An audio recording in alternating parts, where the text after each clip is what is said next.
Bonsoir à tous, merci de nous rejoindre. Garantir la sécurité alimentaire du pays passe impérativement par la réduction des importations, notamment des céréales, matière première pour plusieurs secteurs de l'industrie alimentaire. Pour le gouvernement algérien, l'augmentation de la production des céréales est devenue un objectif stratégique. La pandémie du Covid-19 et ses conséquences planétaires a remis à l'ordre du jour le renforcement de la sécurité alimentaire du pays. Ce n'est plus seulement une affaire de réduction de la facture des importations, mais il est surtout question de produire plus de céréales pour sécuriser l'approvisionnement des populations en produits de base, en particulier durant la période des crises majeures. Faire face à la grosse facture d'importation de blé en cette période de crise financière passe par la hausse de la production nationale, notamment en blé dur. Cela a été l'une des demandes du chef de l'État au ministre de l'Agriculture lors du dernier Conseil des ministres. Plusieurs mesures ont été prises, notamment la révision des prix des céréales à l'achat au profit des agriculteurs pour encourager justement sa culture et cette filière. Comment augmenter aujourd'hui le rendement de notre production céréalière alors que nous importons pour près de 75 millions de quintaux de blé annuellement? C'est la question que nous débattrons ce soir avec nos invités. Nous accueillons sur ce plateau Monsieur Ali Zoubar. Bonsoir. Bonsoir, madame. Vous êtes directeur central de la régulation et du développement des productions agricoles au niveau du ministère de l'Agriculture. Merci d'être avec nous sur ce plateau, monsieur Zoubar. Merci, madame. Nous accueillons également monsieur Chérif Negri. Bonsoir. Bonsoir. Vous êtes directeur général de l'Institut national des sols, de l'irrigation et du drainage. Merci d'être avec nous, monsieur Negri. Nous accueillons également monsieur Abdelghani Ben Ali. Bonsoir. Bonsoir à vous. Vous êtes...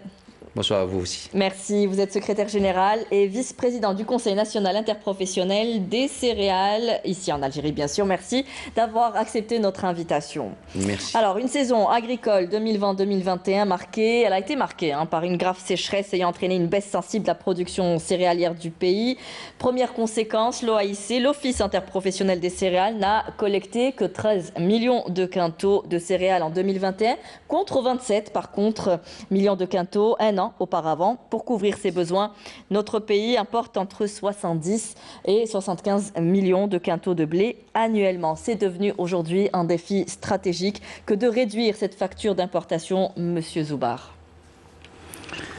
Oui, évidemment, nous avons connu effectivement une saison, une campagne agricole qui est caractérisée par un déficit hydrique qui a impacté directement les céréales.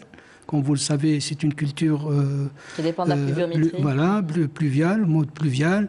Donc, automatiquement, c'est systématiquement, évidemment, les rendements vont baisser. Donc, ça, c'est la loi de la nature, oui, si je puisse dire ainsi. Maintenant, bien entendu... Aujourd'hui, il s'agit de trouver comment remédier, comment s'adapter au changement climatique. Voilà, exactement. C'est une problématique d'ailleurs mondiale qui n'est pas propre à l'Algérie.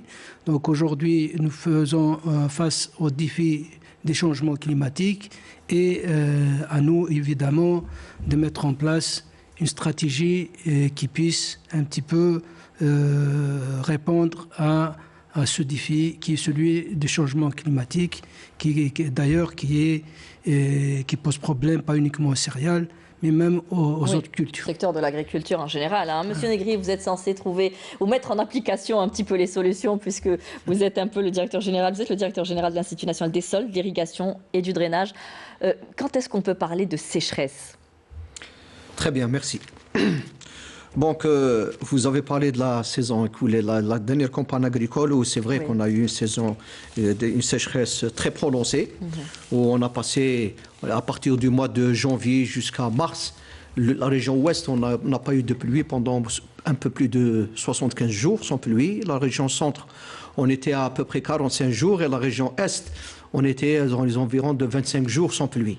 Donc ces jours sans pluie a fortement impacté la céréale qui était en pleine végétation. Donc c'est-à-dire qu'il y a eu des pluies qui sont venues par la suite, mais c'était trop tard. Le coup est parti, c'était pas rattrapable du tout. Le timing est important. Voilà, l'impact de la sécheresse a été très fort. C'est ce qui a fait, il a impacté énormément la région ouest, un peu plus au-dessus de la moyenne de la région centre, mais on a peut-être, disons, fait peut-être des rendements assez acceptables au niveau de la région est. Bon, ça, pour ce qui est de la saison écoulée, j'espère qu'on ne va pas repasser cette campagne agricole parce qu'on est en train de voir que le scénario commence à se mettre en place. Oui, on espère qu'il commence à pleuvoir encore une fois parce qu'on n'en a eu que le mois de novembre hein, où il y a une pluviométrie importante. En agriculture, je voudrais corriger juste une chose, c'est qu'en agriculture, on n'a pas besoin de grandes quantités au démarrage. C'est au bon moment. On a besoin juste au bon moment. On a besoin d'une pluie qui est bien répartie dans le temps.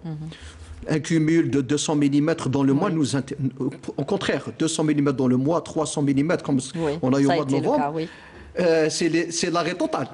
Durant tout le mois, la région centre a reçu plus de 300 mm sur 28 jours.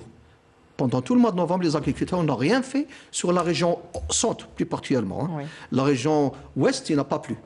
La région est, il y a eu les quantités qu'il faut, qui n'arrêtent pas les travaux. Bien au contraire, qui met l'agriculture dans une situation très favorable pour entamer ses travaux du sol et la préparation de ses semis. Par contre, juste après, au mois de décembre, après ces fortes pluies, donc il fallait attendre que le sol se ressuie pour que les engins puissent rentrer travailler. Donc vous voyez, nous l'agriculture, on n'est pas dans un cumul. On est dans des petites quantités en printemps, mais c'est un peu trop parfait ce que je dis. Hein. À quel moment est le besoin de pluie, justement, pour la filière céréales? Quand on sort de l'été, juin, juillet, août, septembre, 4 mois, bon, septembre maintenant c'est l'été, hein, c'est 4 mois, on sort d'une saison estivale où le sol est carrément sec. Donc pour pouvoir entraver les travaux du sol, on attend les premières pluies d'octobre. C'est à partir de là, 30-40 mm dans le mois suffisent pour que les agriculteurs commencent à travailler leur sol et préparer les semis. Seulement, quand il y a beaucoup, ça arrête carrément les travaux. Et quand ça arrête carrément les travaux, tous les travaux se décalent et on commence à se mettre dans une situation de retard. Et ce retard techniquement n'est pas bon. Mais maintenant, le retard, il n'est pas très grand. À la rigueur, il est acceptable, c'est bon. Mais s'il persiste énormément, là, par rapport aux régions, la région ouest, ils sont précoces. Les semis se font en général durant le mois de novembre. Mais comme s'il pleut énormément au mois de novembre, ils vont vers décembre, ça peut gêner un peu les opérations, la date de semis. On comprend que la filière dépend entièrement aujourd'hui du climat. Hein. On a une moyenne. On a un peu plus de 3 millions d'hectares emblavés en céréales. Et ces 3 millions, disons qu'elles sont toutes en pluviales. C'est pour ça qu'on a inscrit actuellement... L'irrigation... Actuellement, il y a le ministère de l'Agriculture qui a inscrit un programme d'irrigation d'appoint sur le quinquennat 2020-2024, où en 2024, on doit atteindre les 200 000 quintaux irrigués. On va revenir à cette technique, là où vous devez vous lancer des bulletins d'alerte également. On va parler de tout cela en détail. On va revenir sur aujourd'hui la réalité du terrain. On veut augmenter, on veut aller vers l'augmentation de la culture du blé dur chez nous. D'abord, parlez-nous de la réalité du terrain. Combien nous produisons aujourd'hui par quintot? On parle de 20 quintaux l'hectare. Est-ce le cas, Monsieur Ben Ali? D'abord, permettez-moi de remercier Monsieur le Président de la République par rapport aux augmentations. On allait y arriver, oui. Des prix et la révision des prix et aussi l'intention plus spéciale à revoir un peu le schéma de production de cette céréale Cela émane... C'est une demande des agriculteurs hein, aujourd'hui, c'est de revoir ces prix. Effectivement, et notre demande n'est pas encore satisfaite parce que on est très en retard par rapport au vouloir de production de cette culture qui est d'un moyen stratégique et qui est essentiel à notre sécurité alimentaire et pourquoi pas même à notre sécurité sécuritaire. Justement, il faut juste peut-être expliquer pourquoi les agriculteurs ne vont pas vers cette filière. J'arrive. Cette culture n'est pas enrichissante. Cette culture n'est pas très rentable. Pourquoi elle n'est pas très rentable? Parce que si aujourd'hui on comptabilise 75% de cette production, il va vers ce qu'on appelle les intrants qui rentrent en production. Et 75% d'intrants qui coûte vraiment très cher et qui ne cesse pas d'augmenter, comme dans le marché international, et oui, les répercussions nous viennent directement. Une simple idée, regardez le fret, combien le prix du fret a augmenté.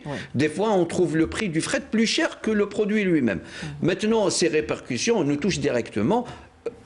Et les prix avaient stagné pendant de nombreuses années. Depuis 2008 jusqu'à 2022. Oui. C'est énorme. 10 ans, oui. C'est énorme, c'est des longues années. Les agriculteurs ont régressé dans la production, ils ont délaissé la production, ils se sont mis sur la production de certaines du foin et là aussi il y a beaucoup de choses qui n'ont pas suivi pour avoir la véritable pyramide de production de la céréale. C'est tout le monde qui doit s'y mettre autour de nous pour nous aider.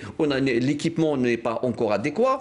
On va revenir à tous ces détails. Mais d'abord, puisque vous parlez de la révision des prix, est-ce qu'aujourd'hui, cela pourrait inciter les agriculteurs à aller plus vers cette filière? Si c'était l'année passée, je vous dirais que possible. On aurait fait encore beaucoup mieux que ce qu'on a collecté, ce qu'on a récolté. En attendant, d'autres prix ont augmenté. On a une tendance très augmentante par rapport aux intrants. Et autant que conseil, on a demandé beaucoup de choses. On a demandé que les prix des intrants, à part qui doivent être subventionnés, on doit revoir la TVA. Je suis un producteur céréalier, je vends mon céréale hors taxe. Qui est de 19%. C'est pas logique que je paye 19% de TVA alors que je ne suis pas consommateur de ces engrais. Et tous les produits sont excessivement chers. Et là, l'État, s'il veut vraiment cette sécurité alimentaire, peut se désister de cette TVA et aussi pour avoir une concurrence vraiment plus large, on doit enlever même l'escorte, les engrais. Je ne me vois pas dans les années 90 où il y a escorte ou kada pour arriver à un engrais, la ferme, je le laisse pour mon ouvrier pendant déjà ce qui s'est passé actuellement par rapport aux aléas climatiques, c'est les agriculteurs, tous les agriculteurs ont stocké leurs engrais. Les fermes d'Yaoulom, ça fait 2 mois qu'ils attendent les pluies. Alors, autant enlever tout ça et laisser le marché plus libre. Monsieur Zoubar, alors ça a été pris comme décision, cette révision des prix, justement pour inciter les agriculteurs à aller vers cette filière, la développer davantage. Aujourd'hui, Monsieur Ben Ali dit que cela ne reste pas suffisant. Quelle est la solution ? Bon, la décision qui a pris Monsieur le Président de la République va certainement encourager quand même quelques-uns, peut-être, voilà. Et salutaire pour le secteur, parce que c'est une occasion, d'abord c'est une forte demande des agriculteurs pour pouvoir un petit peu rentrer dans leurs frais, parce qu'il y a beaucoup de charges pour cette culture. Surtout que la plupart des intrants entrant dans la production de cette culture ont augmenté, ont considérablement augmenté, que ce soit à l'échelle nationale ou à l'international. Ça, c'est pas propre à l'Algérie, c'est propre, c'est mondial, suite à la pandémie du Covid-19. Donc, cette décision, évidemment, à mon sens, est venue au bon moment, puisque les agriculteurs la demandent. Donc, elle a été satisfaite. Maintenant, suffisante ou insuffisante, moi je pense que l'agriculteur aujourd'hui et le céréaliculteur, notamment le céréaliculteur, a des soutiens de l'État dans d'autres domaines, c'est-à-dire dans d'autres créneaux. Je citerai par exemple l'engrais que nous soutenons aujourd'hui à 20%, donc qui remplace un petit peu la TVA de 19%, comme également le machinisme agricole aujourd'hui, il est soutenu. Donc, il est soutenu, mais ce n'est pas tous les agriculteurs qui ont accès forcément. Bien sûr, heureusement. Bon, l'accès aujourd'hui, c'est pas une exigence, c'est pas vraiment exigeant. C'est des normes vraiment qui sont très... C'est-à-dire que qu'est-ce qui n'est pas exigeant? que l'agriculteur puisse acquérir le matériel. Comment on veut améliorer le rendement si on n'a pas la machinerie derrière? Non, justement, il y a cet accès au machinisme, à l'acquisition de machines agricoles aujourd'hui, que ce soit les tracteurs, que ce soit les moissonneuses-batteuses. Et également, dernièrement, il y a un décret qui a été travaillé, élaboré par les différents services, notamment le ministère de l'Industrie, pour que les agriculteurs, notamment les céréaliculteurs, puissent accéder à un matériel rénové qu'ils peuvent acheter de l'étranger, parce que également le matériel spécifique. Ajouter à cela, il y a évidemment des crédits sans intérêt. Donc maintenant, il reste que M. Ben Ali n'a pas l'air d'acquiescer. J'accepte pas. Je ne marche pas sur tout ça. Oui. Je vais expliquer pourquoi. C'est vrai que par rapport aux engrais, on va y aller en graduel, par rapport aux engrais, il y a eu l'augmentation des prix de référence, tel les engrais, à 8000 dinars. Le prix de référence est à 8000 dinars. Ma'natou el-Fellah, il ne peut pas avoir plus que 1600 dinars par quintal. Le jour où quand on a révisé ça, les engrais ils étaient à 10 000 dinars. Aujourd'hui, on tourne entre 15 000 et 20 000 dinars. Regardez un peu la différence. Maintenant, sur l'accessibilité du matériel. D'abord, il faut avoir exactement un livret foncier ou un acte de propriété et être propriétaire pour gager. Oui. Et la majorité des agriculteurs n'aiment pas gager leurs biens par rapport au matériel. Madame, un tracteur qui coûte 1 milliard. 1 milliard. Et je vous assure que la grande majorité de ces tracteurs sont presque en panne. 1 milliard, tu as une subvention, l'État, tu as 40%. Ou nous allons dire un dossier, je vais faire un dossier avec la BADR et qui va pérenniser. Il y a le comité technique de la wilaya, mais qui la BADR, ça poirote. Pourquoi? Parce qu'il manque tel papier, il manque tel papier, il manque tel papier. C'est pas vraiment. C'est vrai que le ministère de l'Agriculture a fait beaucoup d'arrangements. Oui. Mais quelle est la solution? Il ne peut pas subventionner ou payer toute la machinerie non plus. Non, c'est pas ce qu'on exige. Il faut qu'on ait une panoplie plus large. Pourquoi on est obligé d'acquérir un matériel chez un fournisseur X? Non. Oui. Il faut élargir et laisser un peu la concurrence faire les choses. C'est vrai que PAMAT, on doit l'encourager, c'est une unité qui font le produit. Mais quand on voit le matériel qui fabrique, c'est pas un matériel ta'bladna. Il est peut-être à 40%, à 20% ta'bladna. Mais là, la machinerie doit être. Et c'est important aujourd'hui. C'est ça, il faut laisser la concurrence faire les choses. Maintenant, pour ce qui est des financements ou des crédits, c'est vrai que aujourd'hui, il faut revoir un peu l'aspect de ce crédit, trouver une autre solution via une autre banque qui est plus agricole que économique. Parce que l'aspect, il est là, le problème, il est là. On voit d'un œil économique un aspect agricole qui est livré à des facteurs climatiques, à des facteurs autres que ce qui est économique. Oui, voilà, M. Zouba, vous vouliez répondre? Non, je voulais juste rajouter une chose que, évidemment, c'est vrai aujourd'hui que, tel que le dit le secrétaire général de l'interprofession, que les coûts sont excessivement chers, c'est-à-dire les charges, etc. Mais comme je l'ai déjà dit de par le passé, et évidemment, on peut réduire ces frais quand la profession s'organise. Quand on s'organise notamment en coopérative. Dans le monde entier, on sait que quand les gens s'organisent en coopérative, ils réduisent les charges, donc ça allège un petit peu les coûts de revient du produit. Donc ça, c'est important parce que maintenant, pour ce qui est du matériel, je disais tout à l'heure que, évidemment, c'est ouvert pour notamment le matériel spécifique. Effectivement, si un matériel ne répond pas aux caractéristiques, c'est-à-dire le matériel de PMAT ne répond pas aux travaux du sol de certaines régions, bien entendu, l'agriculteur est en droit d'acheter du matériel ailleurs. Alors on est rentré dans le vif du sujet avec vous, M. Benali, dans la problématique. On n'a pas parlé par contre de la capacité, nos capacités aujourd'hui réelles.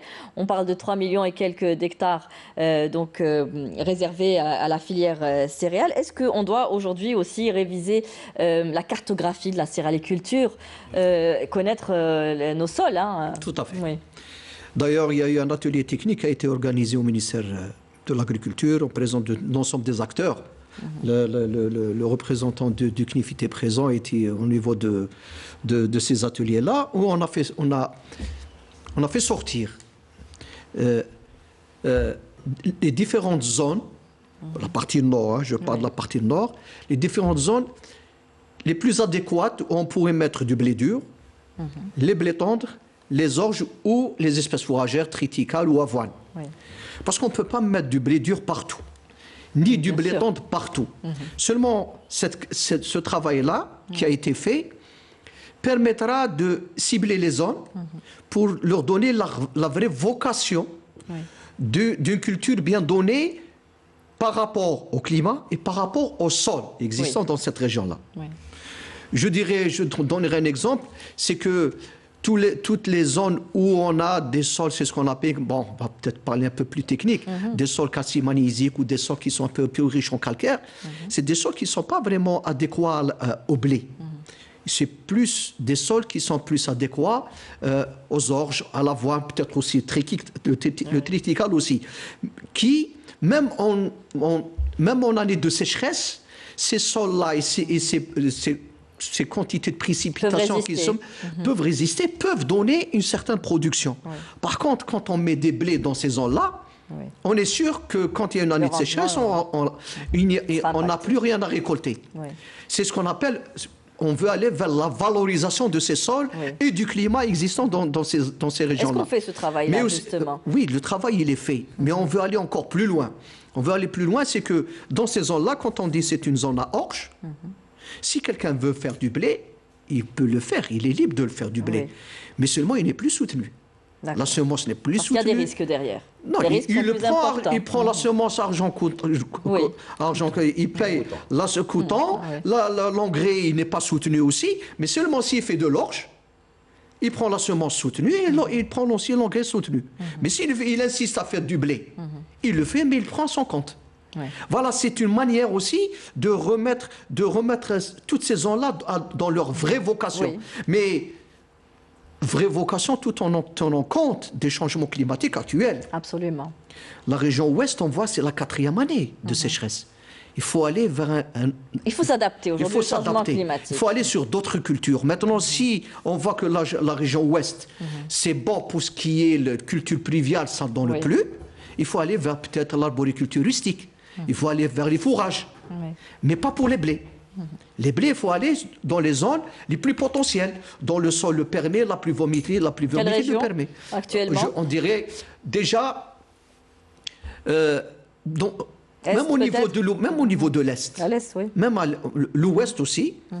L'Ouest, c'est surtout un problème de pluviométrie et aussi un peu de sol. Oui. Par contre, à l'Est, on peut dire que la pluviométrie ne pose pas problème. Mais certaines zones, le sol pose problème. Voilà.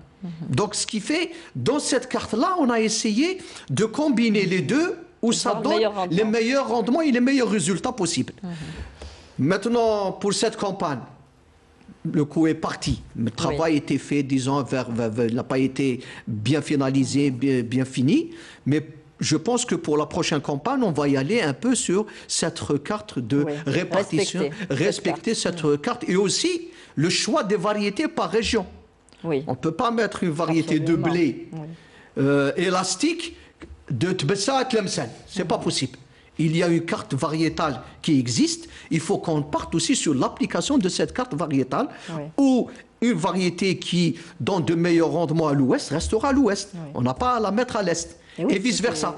Peut-être on trouvera dans cette panoplie de variétés, peut-être il est possible qu'on trouve 2-3 variétés plastiques élastiques qu'on pourra trouver, qu'on pourra mettre d'est en ouest. Mais ce travail est très très intéressant qui permettra un peu une meilleure redistribution c'est là aussi qu'il faudra de la filière céréale au niveau de la partie nord. C'est là aussi qu'il faut faire intervenir la recherche et le développement pour s'adapter également à nos sols. Mais je vois M. Ben Ali d'abord hocher la tête. On va lui donner la parole. M. Ben Ali, pourquoi vous hochez la tête? Pourquoi? Parce que c'est vrai qu'on a participé à ces ateliers. Et c'est vrai que le ministère de l'Agriculture et les instituts ont essayé de mettre en place ce schéma. Mais il n'a pas été bien pris en charge et mal compris par certains acteurs et intervenants de nos cultures. C'est vrai qu'on va prendre par exemple la région de Tiert. La région de Tiert, s'il y a suffisamment d'eau et de la gestion de cette eau, elle peut nous faire plus de 7 millions de quintaux de céréales. Si on additionne 2 wilayas à l'est, avec un meilleur suivi, ils peuvent aussi faire entre 4 et 5 millions de quintaux. Et pourquoi ils ne le font pas? Pourquoi ils ne le font pas? D'abord, il y a le problème économique qui est vraiment non attractif pour le céréalier. La prise en charge de l'eau, elle vient de venir récemment, ça fait une année, où le ministère de l'Agriculture, il a débloqué un peu et revu le schéma les forages, les moyens d'irrigation. Écoutez, madame, les moyens d'irrigation, il faut mettre le paquet aujourd'hui. Si vraiment on voudrait améliorer le problème, hein, par rapport à cette cartographie. C'est vrai ce que a dit M. Chérif, il a tout à fait raison, mais on doit cibler et associer plus les professionnels et la profession. Et j'aimerais rebouter sur quelque chose concernant les coopératives. Les coopératives, il nous faut encore du temps pour arriver aux coopératives, mais on n'a pas de temps à donner par rapport à notre sécurité alimentaire. On doit solutionner très rapidement. Pourquoi il vous faut du temps pour arriver aux coopératives? Vous n'arrivez pas aujourd'hui à vous entendre? C'est ça le problème. L'Algérien n'arrive pas à s'entendre même dans sa famille. Et on veut le pousser à y aller. On parle d'une profession qu'il faudrait aussi... On est tous Algériens, on est entre eux. Quand quelqu'un ramène une idée, l'autre il vient, attendez, non, c'est pas comme ça. Et on n'a pas le temps à se chamailler. En attendant, ça impacte aussi la profession, M. Ben Ali. Aujourd'hui, ça impacte aussi la profession. La profession doit s'organiser. La profession, elle est organisée et elle cherche à s'organiser. Il faut plus de moyens et plus de moyens attractifs à cette organisation. La pyramide du ministère de l'Agriculture, vous avez le ministère, vous avez les instituts, vous avez les chambres de l'agriculture et vous avez les associations et les conseils interprofessionnels. Et toute cette pyramide n'est pas toute homogène. On doit revoir un peu cette homogénéité de travail. Oui. Alors, M. Zwar, je vais revenir sur la cartographie, l'importance aujourd'hui d'aller vers les vocations des terres et des régions. Où est-ce qu'on en est aujourd'hui? M. Ben Ali disait que le travail était en train de se faire. Peut-être que ça donnera des résultats d'ici l'année prochaine. Le travail est fini. Il est fait. C'est vrai, il est fini. Pour précision, juste on peut augmenter aujourd'hui nos capacités Bien entendu. Et aller jusqu'à combien? Le travail est terminé, les faits, les ficelés, donc avec toute la collaboration de nos instituts et même de l'interprofession. Bien sûr, aujourd'hui, je pense qu'il est temps, que même Monsieur le Président de la République l'a rappelé à juste titre, je pense qu'il faut aller vers les nouvelles technologies, les moyens modernes, la recherche, etc. Donc, y compris l'organisation, c'est-à-dire. Donc aujourd'hui, quand ça touche la sécurité alimentaire, je pense que on n'a pas à tergiverser sur ces points-là. Donc il faut aller de l'avant et cette carte, bien entendu, elle est fin prête. Bon, comme l'a dit mon collègue, cette campagne, bien entendu, on est dedans, on ne peut pas l'appliquer, évidemment. Alors justement, M. Zoubar, on parle de réduire la facture d'importation pour l'année d'après. On sait qu'aujourd'hui, les chiffres de 2021 n'ont pas été bons, contrairement à ceux de 2019. Avec quoi comptons-nous combler ? Est-ce que cette saison, on s'attend aussi à des chiffres? On sait aussi que... Non, bien entendu, quand on fait nos prévisions, on fait des prévisions, bien sûr, optimales. C'est-à-dire, on fait des prévisions avec, évidemment... Est-ce qu'on s'attend à une bonne récolte aussi, ou à une bonne collecte aussi, parce qu'il y a une différence entre collecte et production, on l'expliquera tout à l'heure. Si les conditions, mais nous sommes liés, comme on l'a dit tout à fait au départ, nous sommes liés à la pluviométrie. Nous sommes, comme je l'ai dit, c'est une culture pluviale, donc on peut pas faire des rendements sans les pluies. Ça, c'est une réalité. Même si nous avons quelques moyens de venir en appoint en termes d'irrigation pour certaines superficies, mais pas pour la totalité des superficies. C'est pour ça que nous travaillons pour arriver justement à travers tous les soutiens de l'État pour accompagner les agriculteurs de manière à ce qu'il y ait une irrigation d'appoint au moment voulu.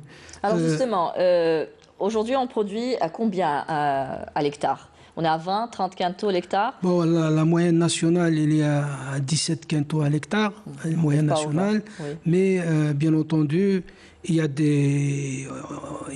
Et là, on ambitionne d'arriver quand même... Non, il y a quand même des endroits où quand il y a dans tous les facteurs... Que ce soit un bon itinéraire, parce qu'il n'y a pas que les pluies, hein, il y a aussi l'itinéraire technique, où des agriculteurs font... Parce que cette moyenne, à vrai dire, c'est les mauvais rendements qui font qu'on tourne autour de 17-18. Parce qu'il y a beaucoup de failles autour. Non, c'est-à-dire, quand par exemple la région de l'Ouest, il y a une calamité, il y a la sécheresse, donc automatiquement, quand on fait la moyenne nationale, avec une moyenne aussi basse de l'Ouest, ça tire vers le bas. Ouais. Mais si on voit... Et quand il n'y a pas de sécheresse, il y a un mauvais itinéraire technique. Ouais, même quand les conditions sont favorables. Quand on parle d'itinéraire technique, l'itinéraire technique, il vous permet d'avoir... Il faut une maîtrise aussi, une formation d'agriculteur. Quand on le maîtrise, quand j'ai parlé de cartographie... Quand on le maîtrise, d'ailleurs mon collègue peut-être... Autant que technicien de terrain peut parler plus en détail, mais quand on maîtrise et quand on respecte l'itinéraire technique, il y a des agriculteurs en année connus entre guillemets de sécheresse, ils ont réalisé du 25 quintaux à l'hectare. Oui, mais qui dit bonne maîtrise dit bonne formation, hein, monsieur Zouba. Voilà. Oui, bien il faut sûr, aussi former. Bien sûr, c'est normal. La formation, il y en a qui utilisent toujours des moyens traditionnels. Elle est importante, bien entendu. Si on n'a pas aujourd'hui, si on n'a pas un agriculteur formé, on ne peut pas avancer. Alors vous rencontrez les agriculteurs, monsieur? Oui, tout à l'heure j'avais parlé un peu de cette cartographie. C'est un des outils, parmi d'autres, qui nous permet d'améliorer notre résilience à la sécheresse. Tout ça, c'est des outils. Mais ces outils-là, chacun a une part dans cette résilience qui se greffe qui se greffe l'un sur l'autre.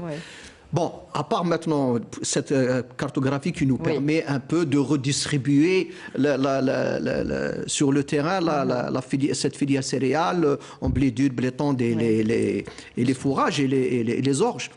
Il y a aussi l'itinéraire technique. L'itinéraire technique, oui, c'est vrai, vous permet aussi à l'agriculteur, quand il est bien respecté, de faire de bons rendements. Mais le problème n'est pas dans est-ce que faire un bon rendement ou pas. Dans l'itinéraire technique, vu les conditions on est actuellement avec les changements climatiques, avec ces segments, c'est ce qu'on appelle des segments de jours sans pluie, c'est là où l'itinéraire technique apparaît. Et il donne les résultats dont on escompte. C'est là que vous devez aussi Parce que quand il ne pleut pas pendant 3 semaines, peut-être l'agriculteur qui a fait un itinéraire technique de base, au bout de 10 jours, c'est terminé. Mais celui qui a respecté l'itinéraire 3 semaines, ça tient. Parce qu'il y a un bon itinéraire technique derrière. Mais qui est censé donner cette formation technique aux agriculteurs? Il y a plein d'institutions techniques qui sont autour, qui encadrent cet agriculteur. Il faut un accompagnement. Il y a un accompagnement technique qui se fait, des journées de sensibilisation qui se font pour l'améliorer. Mais seulement, il faut l'adhésion de tous les agriculteurs aussi. Oui, l'adhésion, voilà, vous avez peut-être touché du doigt ce que j'allais dire. Il y a maintenant, pourquoi les choses commencent à bouger? Parce qu'il y a une nouvelle génération de céréaliers qui arrive. Les autres, avec tout, les anciens céréaliers étaient toujours ils ont toujours fait un itinéraire technique classique, traditionnel, et ça s'arrête là. Un peu réticent au changement. Oui, et au il est satisfait de 12, 14 quintaux, il est satisfait, mais il ne participe pas à l'effort de souveraineté nationale, de sécurité. Quand on fait du 12 quintaux, 14 quintaux, lui, il est satisfait, il arrive à répondre à ses besoins, il fait de l'autoconsommation et une petite quantité sur le marché, et c'est bon. Mais il ne participe pas à l'effort de sécurité alimentaire du pays. Mais nous, on veut aller vers ça. On veut aller plus, les impliquer davantage. On veut les impliquer plus davantage parce qu'il a un capital de production qui est le sol. Le secteur agricole reste un poumon pour notre pays aujourd'hui sur le plan économique. Monsieur Blali. Entre nous, et pour que le citoyen et nos agriculteurs sachent, avec M. Cherif Negeri, ça fait 2 ans de ça, on a sillonné le territoire national. Et on a vu ce qui se passait. On a même rendu compte au ministère de l'Agriculture qui a pris beaucoup d'initiatives par rapport à nos sorties. Et c'est vrai que l'agriculteur d'aujourd'hui, tel qu'il l'a dit, c'est Cherif, il est évolué, il est d'autres niveaux, mais il faut qu'il y ait une synergie qu'il n'y a pas. Le problème, c'est que les instituts qui sont là, ils ont la formation nécessaire à nous donner, mais ils n'ont pas les moyens de marcher avec ça. Et c'est pour ça que le Conseil interprofessionnel, les recommandations qu'on a fait au ministère de l'Agriculture pour qu'il soit soulevé aux hautes instances de l'État, on a proposé une cotisation obligatoire de 50 dinars par quintal de blé produit. Les 50 dinars qui seront mis dans une caisse, on peut alimenter une caisse pour les calamités nationales. On peut rentrer les conseils d'administration, taga les centres de recherche, l'INRA, l'INSA, l'INSID, les TGC. Donc vous êtes prêt aujourd'hui à financer la recherche et le développement? Mais si on est prêt, on le veut. Pourquoi? Parce que quand on financera ces instituts, et ça va nous faire un retour bénéfique à la production. Et c'est pour ça que c'est Cherif, il est un peu le chouchou des céréaliers, comme on le dit. Pourquoi? Parce qu'il nous apprend à gagner de l'argent. L'itinéraire technique, c'est l'idéal à gagner de l'argent. Mais on a trouvé des problèmes qu'on a solutionnés avec notre ministère, tel que le problème de l'irrigation d'appoint, il n'est pas venu tout seul.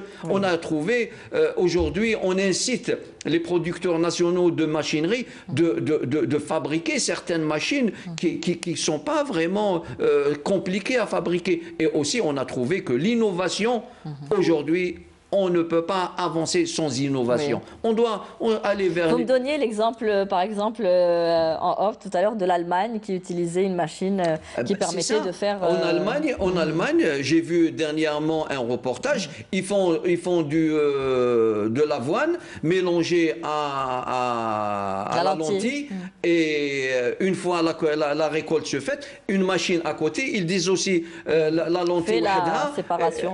Et on n'est pas encore arrivé. Pourquoi?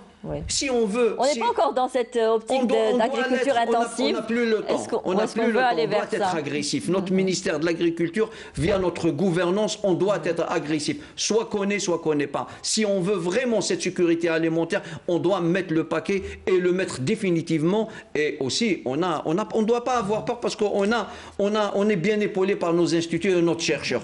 Et ils n'ont pas les moyens de venir à l'aide. Des fois, on trouve un centre... Monsieur Zobar, ils sont prêts à contribuer à la recherche aujourd'hui scientifique qui est une donne, je dirais, même le président de la République a appelé à ce qu'on utilise des moyens scientifiques, à aller vers la recherche et le développement dans le secteur de l'agriculture pour améliorer le rendement. Il faut aussi des semences de qualité aujourd'hui, il faut des semences variées qui sont adaptées à chaque sol.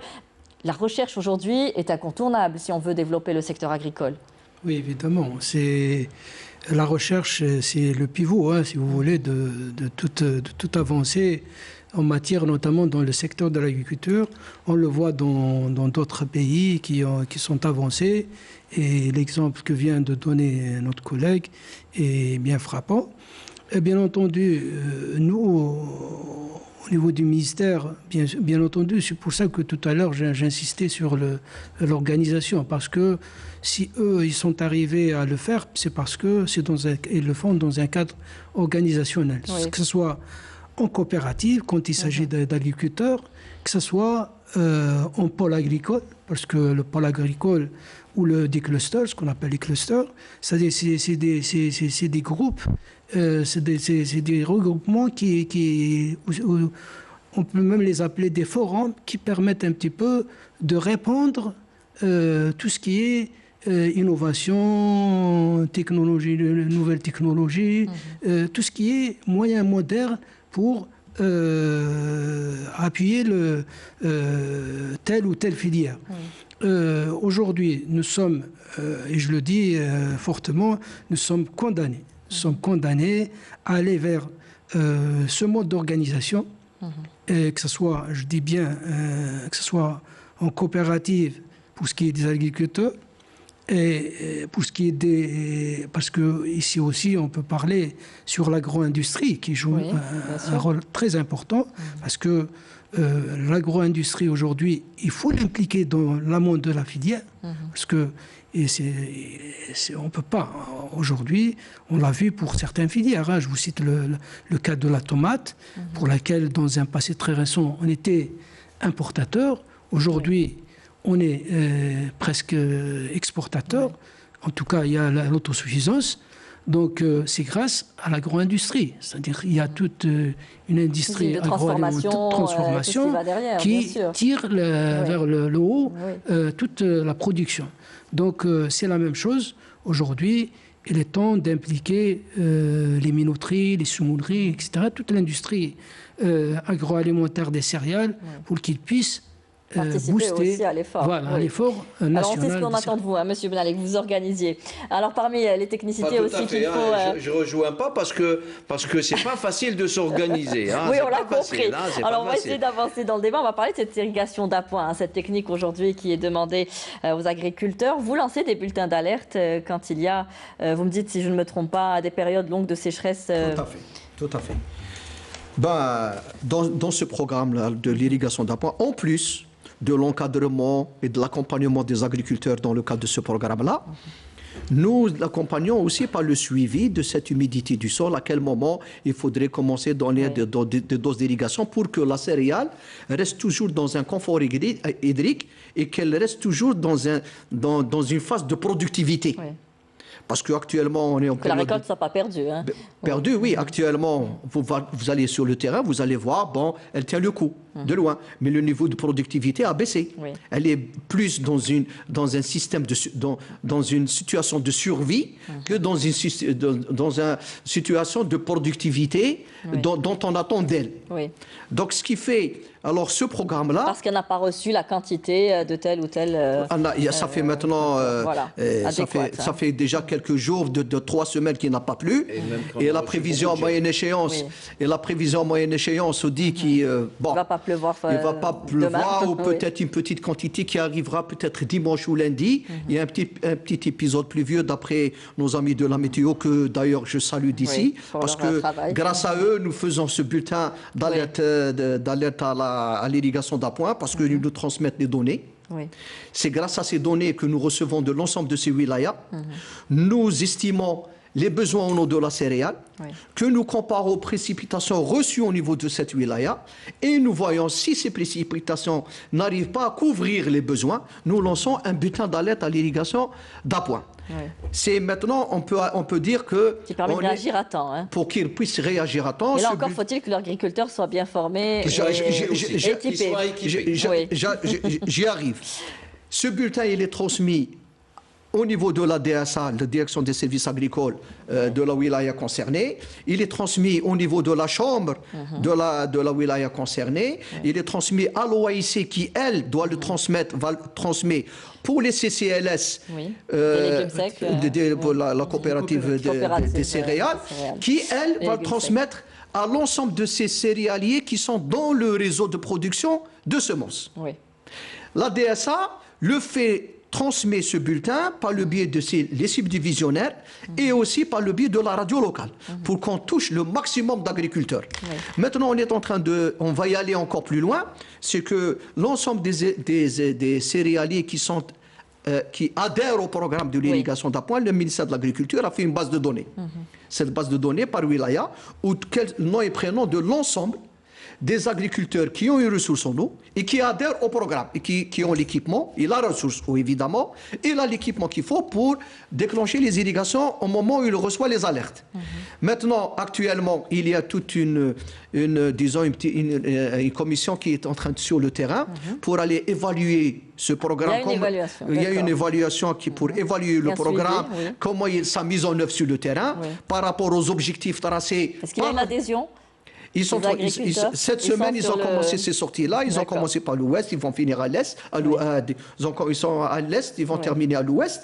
Ils sont là sur le terrain. Ils vont aller visiter aussi les exploitations qui sont inscrites qui sont inscrits dans le programme et voir réellement est-ce que ces agriculteurs sont accompagnés et encadrés par les cadres qui ont été formés l'année passée dans la technique de l'irrigation d'appoint. Voilà. Très bien. Alors, parmi aussi les solutions qu'on préconise aujourd'hui pour améliorer notre rendement, c'est d'aller vers les zones sahariennes. Est-ce qu'aujourd'hui, pour cette filière, cela peut fonctionner, Monsieur Zouba? Oui, évidemment. Nous comptons beaucoup. Et d'ailleurs, c'est à juste titre que Monsieur le Président de la République l'a rappelé. Donc évidemment, parce que nous avons beaucoup d'atouts au niveau du sud. Le premier atout, c'est l'eau, puisque tout à l'heure on discutait de cette problématique. Et surtout, les changements climatiques sont inscrits à l'horizon lointain, c'est-à-dire ça va venir. Donc, ils vont s'inscrire dans le temps. Voilà, ils sont inscrits dans le temps. Donc l'avantage qu'à notre pays, justement, nous avons cette eau au niveau du sud. Donc on peut irriguer, bien sûr, avec, bien entendu, tout en prenant soin. Bien sûr, préservant notre patrimoine. Donc en sauvegardant un petit peu cette eau parce qu'il est très appréciable. Donc, pour ce qui est du Sud, évidemment, il y a tout un programme qui est tracé. Et d'ailleurs, il y a même un office de développement de l'agriculture saharienne qui a été créé à cet effet. Donc, il y aura des concessions. Et actuellement sur Internet, d'ailleurs, les opérateurs ou les agriculteurs en général peuvent postuler au niveau de cette audace pour avoir une superficie qu'ils peuvent travailler. Et nous, au niveau du ministère, bien entendu, on passe en priorité, évidemment, les cultures stratégiques dans les céréales. Très bien. Donc, et on va vers le blé dur, qu'on comprenne pourquoi on choisit le blé dur alors qu'on importe plus de blé tendre. Bon, le blé dur, de par c'est une culture qui s'adapte beaucoup à nos sols, contrairement au blé tendre. Voilà, c'est ça. Il est plus rentable sur le marché international, bien sûr, vous disiez, M. Vallée, pratiquement le double du prix du blé tendre à l'échelle internationale. Ce qui nous permettrait d'acheter... C'est un avantage pour nous. Je vais prendre sur les deux sujets. Le blé dur... Alors rapidement, il nous reste quelques minutes, il reste encore beaucoup de questions à développer. Le blé dur et ce qui est des zones sahariennes. Je rejoins la décision de notre président de la République pour augmenter les capacités de production au Sahara. Ça va coûter au Trésor public énormément d'argent. Alors qu'on a un énorme potentiel déjà actif qu'on doit mettre en valeur actuellement pour arriver aux besoins déjà décidés et c'est réalisable. Maintenant, ce qui concerne... C'est-à-dire en termes d'électricité, d'eau, ça demandera un investissement à ce niveau-là. C'est ça, les routes, l'électricité, l'acheminement. On peut s'y faire vers les énergies renouvelables des fois, mais actuellement... il y a des terres agricoles qui ne sont pas encore exploitées au nord. Non, mais attendez, actuellement la production saharienne, elle n'est même pas à 1 million de quintals en total. D'hectares, vous voulez pas? Non, quintal. Combien? 1 million de quintaux. Combien? On n'est pas arrivé à 1 million de quintaux. Et on est sur 250 000, 200 000 hectares actuels actifs. Donc pour vous, il vaut mieux exploiter ce qu'on a déjà. Ce qu'on a déjà, le mettre valoriser, en valeur, exploiter les terres non encore exploitées, oui. Et aussi accentuer sur le programme qui a été fait via la cartographie, l'itinéraire technique et ce qui a été fait au niveau du ministère de l'Agriculture. Maintenant, pour les blés durs. Le raisonnement de Monsieur le Président de la République, il est tout à fait juste. Pourquoi? On est un pays. C'est mathématique, hein, en fait. C'est ça. Oui. C'est un pays où le blé dur est très intéressant. La production Tao, elle est très bonne. Oui. Aussi, la mise en valeur, on a beaucoup d'unités de fabrication, de transformation qui tournent presque à l'arrêt. Oui. Et c'est un produit très exportable. On peut faire des pâtes. Et qui coûte plus cher que le blé tendre. Donc, et s'il est valorisé, il va coûter 3 fois plus cher ou 4 fois plus cher. Oui. Si on va produire 30 millions de quintaux de blé dur, on aura besoin de 20 millions. Les 10 millions, on peut acheter 20, 30 millions de blé tendre. Oui. Et c'est ça l'équation. Oui, très bien. Alors, on parlait aussi de nos habitudes alimentaires qui ont changé. C'est vrai que nous consommons aujourd'hui beaucoup de blé tendre. Vous me parliez aussi de, alors je ne vais pas me tromper, du triticale, voilà, qu'il faudrait développer. Triticale, seigle et autres. Semences hybrides, c'est bien cela Non, ce n'est pas des semences hybrides. C'est une semence accouplée naturellement. Oui. Le seigle, c'est déjà le seigle qadim, il est ancien. Donc nos habitudes alimentaires ont changé. Heureusement, parce que si je peux parler concernant l'amont ou la filière, la consommation a carrément changé les temps modernes. Plus que ça. Même le msemen a dû dire بالفارينة, c'est pas logique. Sfenjou a dû dire بالفارينة, donc ils le font. Alors vous faites bien de parler de ça, parce que vous parlez aussi beaucoup du problème des subventions. Voilà, c'est la nomenclature. C'est ça, c'est ça. Et c'est pas attractif pour moi, surtout que j'ai vu ce qui s'est passé dernièrement par rapport au prix. Ils n'ont parlé ni de triticale, ni de seigle. Et c'est des produits qui réussissent en Algérie, qui de très meilleure qualité. On peut les mettre en valeur et changer aussi, reprendre nos habitudes ancestrales. C'est beaucoup mieux que de rentrer via la viennoise qui n'est pas intéressante, qui nous rend malades, et libérer un peu les prix des blés tendres et laisser le marché libre. Comme ça, même les producteurs, les transformateurs vont rentrer avec nous la production. Actuellement, ce n'est pas intéressant pour eux. Oui. Mais et puis, il faut savoir que notre population va augmenter aussi. La demande sera de plus en plus importante. Et aujourd'hui, le blé tendre sert aussi bien pour la population que pour le bétail. Il y a aussi beaucoup de pertes derrière. Tout à l'heure, on parlait de collecte au niveau de l'OAIC, c'est-à-dire que ce que les agriculteurs vendent à l'OAIC, le reste, il va où, Monsieur Zoubar? Justement, il y a deux volets. Il y a deux volets, effectivement, pour rationaliser pour lesquels tout cela. il faut parler. Effectivement, il y a le gaspillage. Il y a le gaspillage. Et d'ailleurs, il y a tout un programme du gouvernement pour on voit juste pour le pain, pendant la période Ramadan, tout ce qu'on consomme pas. Oui, on le voit, le gaspillage du pain, notamment du pain blanc, on le voit. Parce que, donc, ça, c'est de l'argent, il nous coûte très cher, c'est du blé tendre qu'on importe. Donc, il y a tout un programme. Je pense qu'il faut travailler sur ce programme pour éviter justement ce gaspillage. Et il y a tout un travail dans ce sens pour ça. Et il y a également, c'est vrai, les habitudes alimentaires. C'est-à-dire, c'est le rôle de tout le monde.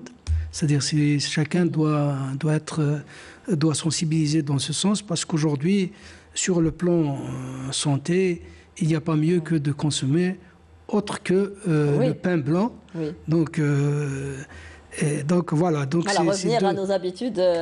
Voilà, donc on peut d'ailleurs ces habitudes alimentaires, ça y est, on les voit même dans d'autres filières, dans d'autres produits agricoles. Si je prends le cas des viandes blanches, auparavant il y avait la viande du lapin qui était fortement consommée et qui faisait un équilibre entre la demande ou même l'offre de l'agriculture, la viande blanche du poulet, de la dinde et le lapin. Donc il y avait un équilibre. Aujourd'hui, puisque c'est la viande blanche uniquement du poulet et de la dinde qui est restée comme habitude alimentaire, donc il y a une forte pression sur ce produit. Donc c'est ces fortes pressions justement qui posent problématique aujourd'hui. Oui. C'est le cas du pain blanc et des viandes. On peut citer d'autres exemples, évidemment. Merci. Alors, nous sommes à 54. Le dernier mot vous reviendra, Monsieur Negri. Aujourd'hui, si on arrive à améliorer l'itinéraire technique et à appliquer cette irrigation d'appoint, est-ce qu'on peut améliorer notre rendement? On l'améliorera de combien? On est à 20 quintaux presque aujourd'hui. Est-ce qu'il peut s'améliorer dans les années à venir? Quand on fait de l'irrigation d'appoint, automatiquement, on fait du 50 quintaux et plus. 50 quintaux et plus. On ne peut pas faire La moins. différence est quand même importante. D'abord, il est condamné à faire plus. Pourquoi? Parce que d'abord, les charges sont plus importantes quand on fait de l'irrigation. Oui. Parce qu'il y a une opération en plus. C'est l'opération irrigation. Donc, il y a l'électricité et il y a la main-d'œuvre. Oui. Deux, pour faire 50 quintaux, ce n'est pas comme une culture pluviale. On fait un quintal et demi d'engrais. Pour faire 50 quintaux, 60, il faut 3-4 quintaux. C'est-à-dire, pour revenir à ce qu'il dit tout à l'heure M. Bellani, il faut libérer un peu l'accessibilité cette histoire-là, cette histoire d'achat des engrais. Oui. Ça permettra à l'agriculteur d'être plus motivé, et ne pas attendre parfois pour les histoires, il n'est pas encore disponible, il faut attendre. L'agriculture n'attend pas. Bien sûr. Si c'est aujourd'hui, il faut mettre de l'engrais, c'est aujourd'hui, c'est pas demain, c'est pas avant. Et le fait de ramener cette quantité d'eau, on fait l'irrigation d'appoint, c'est, si on parle réellement irrigation d'appoint, c'est 4 irrigations durant tout le cycle. Oui. C'est aussi une économie de l'eau. Actuellement à l'ouest, ils sont à 7-8 irrigations pendant le cycle. Oui. On est dans l'irrigation totale. Il n'est plus dans... Demain, il faut qu'il commence à installer les pivots à l'ouest, s'il veut faire de la céréale. Oui. Vu que déjà, la pluviométrie, le cumul n'est pas important. Le cumul n'est pas important et la répartition est mauvaise. Oui. Donc, ce qui fait, si on respecte correctement l'itinéraire dont j'en vais parler tout à l'heure, et on apportera les doses nécessaires en application du bulletin d'alerte que nous transmettrons. Nous pouvons faire facilement du 50-60. D'ailleurs, actuellement, il y en a qui font de l'irrigation d'appoint, ils font du 60-70. Actuellement aussi. C'est une question de dosage, que ce soit pour l'engrais, pour l'eau, pour la semence. Tout est calculé. L'itinéraire technique. Et on a de la marge et on a toutes les possibilités de le faire. Oui. Maintenant, il faut de la technicité derrière. Il faut les moyens. Il faut que l'État mette les moyens. Technicité. La technicité, on l'a. Voilà, la technicité, on l'a. Très bien, merci. Merci, messieurs, d'avoir répondu à nos questions ce soir. J'espère qu'on arrivera à améliorer notre rendement, en tout cas. Merci à vous tous de nous avoir prêté attention. Très bonne fin de soirée sur Canal Algérie. Au revoir.